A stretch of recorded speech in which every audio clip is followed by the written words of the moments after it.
Yo guys, this is Milky from the Torchlight Maxroll team, and the preseason is just over a week underway. So in this video, I'm going to highlight some of the strongest builds that I've seen so far. Now, if you're unfamiliar with the preseason, it's a full economy reset, you get a character reset, and there's some brand new content in every single zone. Each zone contains up to 3 additional loot chests, as well as some Netherrealm bosses.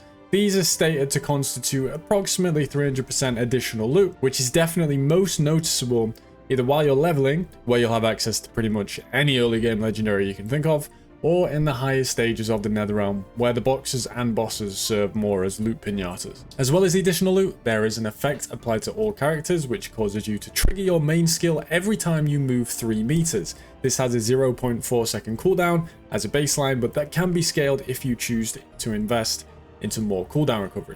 Finally, during the preseason, every 1% increased move speed will also grant 0.4% additional damage to your main skill.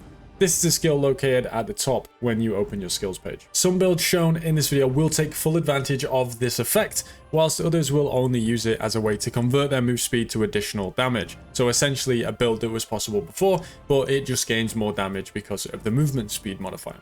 Now, kicking things off, we have my first build of choice of this preseason, and something that I've been going back to quite frequently. I think I've played this every season now, and that is the Savage Charge Rayhan, otherwise known as the Train Rayhan. This is a free-to-play version of Rayhan, so anyone can give it a try. And this build makes full use of Rayhan's unique hero trait, which causes you to trigger burst whenever you hit an enemy with an attack while you are berserking.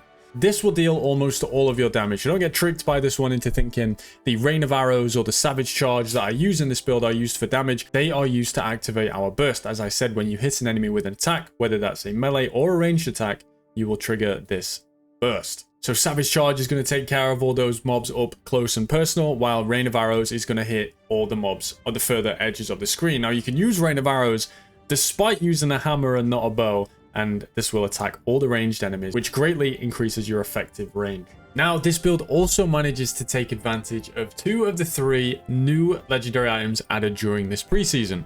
There are 3 legendary items that have been added, all of them unique versions of previously existing items that grant them additional effects, or just make them much more powerful. These can be acquired by using your proof of the Star Hunters that you'll drop throughout your gameplay, and once you reach level 83, you'll be able to go into the Star Hunter zone, open the chest, and be rewarded potentially with one of these new legendaries. And the legendaries that I chose to use were the unique Exquisite Box and the unique Double Rainbow. The former grants 96% additional damage to triggered skills, so this applies to your burst since it is a triggered skill, and the latter grants both additional damage and damage reduction provided that all of your resistances match. Now, this refers to the true value of the resistances, the value shown in brackets, not the capped value. And it actually gives 6 times the value listed on the item as it stacks. So fire matches with cold, lightning, and erosion, cold matches with lightning and erosion, and then lightning with erosion, equaling 6 unique combinations of resistances, meaning 6 times the value shown on the item, which I don't need to tell you is a lot of additional damage and additional damage reduction. So a very, very strong combination of items that greatly benefit this already good build. Now, it does scale decently well into the later stages of the Netherrealm, but it is considered more of a league start build. It's very affordable. You can get it off the ground for absolutely nothing. I start it almost every season, so I think I do it in more of an SSF environment, as I am one of the first people to get to those stages, and it is more than capable of doing that. If you need any information on this build, I will link my full build guide in the description. You can go and check that out, see how to level the build and how to progress it, and some of the important things if you're going to choose to play this one. Next, we have something that is becoming a bit of a classic for Torchlight Infinite, but it's got a bit of a twist. Now, cast while channeling Wilt Lethal Flash Carino is a very strong build, and it has been for seasons. But now, due to the seasonal mechanic within this preseason, you don't have to cast while channeling, you just cast while walking. This makes the build much more approachable, as you don't need expensive precise skills just to get started, and it can be done either with Split Fireball or a combination of Shadow Shot and Shadow Swamp. Both of the projectile skills synergize very well with Lethal Flash, as his shotgunning property will allow all of your projectiles to apply a unique instance of Wilt, causing additional projectiles to grant more than just screen coverage. You will apply more wilts and therefore deal more damage. Add in Lethal Flash's crazy level 80 hero trait, Desperate Measures, for some stacking multiplicative damage, and you're well on your way to having a build capable of doing all the content in the game with ease. As for the rest of the build, it scales a ton of blur effect and can use the Eternal Sea Fog, which will mean that blur has an additional effect of granting you move speed for every point of blur rating, which when combined with the seasonal mechanic means you're going to get a ton of additional move speed and a ton of additional damage. You're also going to want to use an instance of Scorching Pulse, which is going to reap off all those wilts that you've applied to the mob and deal a ton of burst damage, enabling you to seemingly one-shot bosses, if not actually one-shotting them. And to add on to all of that, you can add in the legendary Memory Dagger, which is going to cause wilted targets to explode on death, dealing a huge amount of damage to any nearby enemies. So kill one mob and the entire screen will explode. So a very, very comfortable build to play and a very strong one to boot. This build also gives us the opportunity to introduce the final unique legendary added to the preseason, Unique Chaos Abyss. These gloves will grant you an additional chance to apply 2 extra wilts, but most importantly, for each wilt on the enemy, they will be debuffed, and their resistances will be reduced by 0.5%. Sadly for Lethal Flash, who could easily exceed this limit, it is capped at 500, meaning a total of minus 250% resistances for all enemies when you stack up enough wilt stacks. Tenki, another member of the Maxroll team, has made a thorough build guide on this build, which can be found in the description of the video. Now, the next build we're going to be talking about is using the paid version of Rayhan, Seething Rayhan. So you can get this guy with either hero tokens or you can buy him from the shop in-game, and it takes advantage of the Future Burnt Offering hero memory. Now, if you place this in the 5th engram slot, while you're Berserk, you will be disarmed, but your Seething Spirit will deal up to 100% additional damage. Now, being disarmed may sound like a negative, as of course you won't be able to attack, but your Seething Spirit will be able to take care of all the mobs for you, because being disarmed actually counts as your character also being unarmed. And despite that, you can actually still use a weapon and a shield. So whether or not this is intended, I do not know, but it means you can use a modifier like this on your chest that adds physical damage per 3 strength, or you can do it with dexterity, and it has been done to quite a good level of success by someone this season called Void, who's a member of the PoE Maxroll team. I will link his builder in the description. But my version that I've played is a strength stacker. So as I say, you do count as being unarmed, but the downside to being unarmed, having no weapon or shield, you can actually have a weapon and a shield. So you can get all these modifiers, the multi-strike increasing damage, strength, attack speed, the additional strength stacking mod on the sword, as well as a shield that gives you some incredible stuff for this kind of build. It is an aura stacking build, so aura effect is a premium stat, as you can see there. Shields also give up to 160 flat strength, and then obviously you can get active skill levels, add additional physical as fire damage. And the big thing about this build is you are going to be converting all of your damage from physical over to fire, and then finally to erosion damage, so that you can take advantage of as many auras as possible. You do this by using a pedigree of the gods with a mixture major talent. There is another alternative you can use, which is to get a candle, and these downsides that you see here, this one says shock damage can be settled 6 times.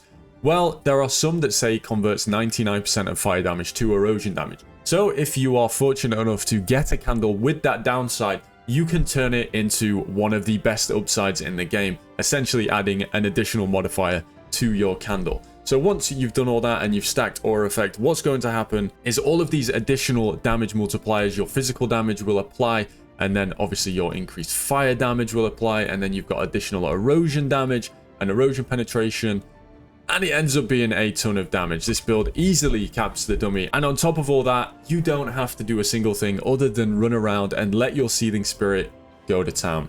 Crouching Tuna has made a build guide on this build using a build similar to the one that I used in SS2. He's however gone low life and used a Farewell Desire, so I'm going to link to his video in the description, as well as the builder that I used in SS2. Now for the next 2 builds, we're going to head on over to the hero ranking, as they are 2 of the most popular builds that I've seen played this season. A lot of people are playing these next 2, although there is not a build guide that I can find that I can link you to. So I'm going to link you to a builder that I have from the SS2 builds list that I made, and you can go and check out those builders. The first one is going to be Thundercloud Thea. Now, if you're not familiar with how Thea works, she has a snapshotting mechanic that allows you to use these memories that say 7% damage for the next main skill for each stack of blessing that Divine Punishment consumes.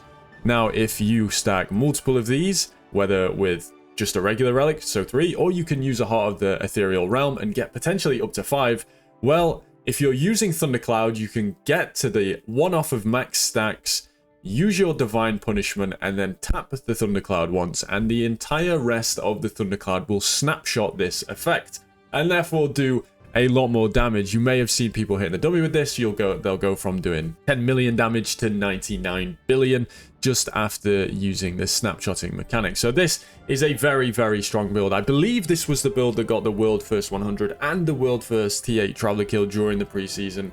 That was probably Lao P that did that, but it's a very, very strong build and one that was played, you know, a lot in the previous season and now in this one too. And it also scales shock. You can also snapshot this critical effect, so every 1 second the next main skill is guaranteed to deal a crit. This can also be snapshot on the Thundercloud, and then you've obviously got all these shock settles that you can get. It just adds up, and there's nothing more to this build than just an insane amount of damage, but it does come with a fairly frustrating playstyle where you have to snapshot the Thundercloud every time you use it. Now, you can get to levels of gear where you don't have to like build up your Thundercloud and then tap it once. You can if you get enough skill duration, you can potentially just clear the map with one Thundercloud press, but that is way down the line on very extreme levels of gear. But I will leave a builder for this one in the description. Now, the next build is also going to be Thea, but it is going to be the second variation of Thea, the Incarnation of the God. So you're going to be stacking agility blessings and converting those agility blessings into focus blessings using the crossing the divine threshold memory. And basically, this build is a cast while walking icy ring build that stacks tons of power charges, and Thea 2 gets a huge amount of inherent move speed because of all those agility blessings she gets, and this might flow hero trait right here, 4% move speed for every stack of any blessing when outside of the divine realm. So you're gonna get so much additional move speed, you're almost gonna be moving too fast most of the time, and you're going to get all that additional damage from the seasonal gimmick. So all of this damage is based around building up those focus blessings, building up those agility blessings, and then gaining additional damage while outside of the divine realm. Now, just simply casting it and then running away from it counts as being outside, and then you'll get spell burst, you'll get tons of additional levels to your cold skills, and then all this additional spell damage from a staff, additional damage for skills cast by spell burst, and you can also throw in some aura effect, as this will be an energy shield character, so you can reserve all of your life and throw in more auras. So this build was an exceptional build in SS2 and is an exceptional build in the preseason, and one that a ton of people are playing and reaching absurd levels of damage with. So if this is one you want to check out, another builder will be in the description.